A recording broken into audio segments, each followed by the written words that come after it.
So this is the last thing I have had in mind for a few weeks now, and it is the fact of creating a life filled with experiences and material possessions. I'm not saying material possessions aren't important.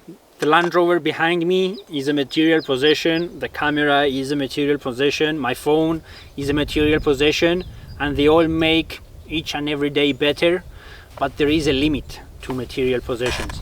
And in my opinion, one of the biggest mistakes people do is spending their money on possessions and not experiences. Some of the most valuable things I have are inside my mind and not on me or in my garage or at home. They are the trips I've taken, the memories I have, and many of them aren't actually from that big of a trip.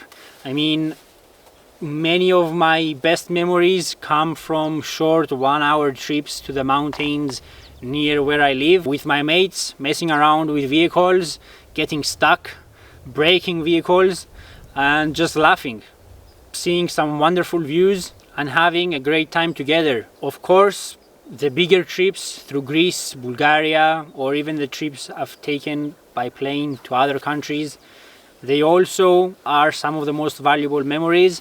But my point here is that you don't need to be grandiose to have the best memories. You can just have great memories by doing the trails nearby to where you live, with your mates, with your car, and that's all you need. The reason I had the idea to share this with you is because I've mentioned this in a previous video as well, or in a video coming up. Instagram and social media has sort of tied overlanding and traveling by car with material possessions, cars filled with gear, filled with modifications, brand new vehicles, and it kind of degrades the image of overlanding and traveling, which to me is all about the memories and the adventure and the people you share them with. Of course, the cars also play a huge role, in my opinion at least, because I love cars. For me, an adventure in an old Land Rover is far more special than an adventure in a conventional, normal, everyday vehicle, but people could view this otherwise. But in any case, the point here is to spend your money on the trip rather than on the vehicle, and fill your mind with memories rather than possessions. At the end of life, or if you look back to your life and to the memories, to the best memories you have, you probably remember them to be slightly nicer than they actually were at the time.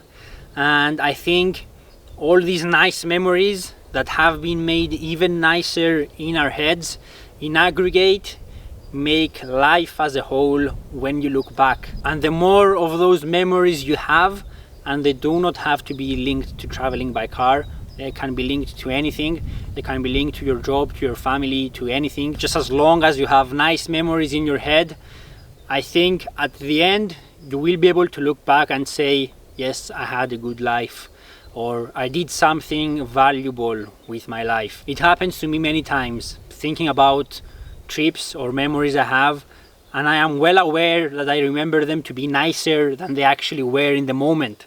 And in the moment, many times, I actually think that I will be looking back in this moment and I will remember it as being a nicer moment than what I'm feeling right now. But that's the whole point. I think that's the magic of it. And if it wasn't like this, we would not have been chasing memories so much. So my point is to focus your energy and resources on having memories and not material possessions. Have the necessary stuff, the stuff that makes your life better. As I said before, this car behind me, I drive it every day and it makes every day better, and I would not change it for anything. The same is true for a few other material possessions I have, but other than those, I think anything else is a bit unnecessary. But in any case, material possessions fade, memories stay with us forever. Thank you for watching, and I'll see you on the next video, which will probably be an adventure.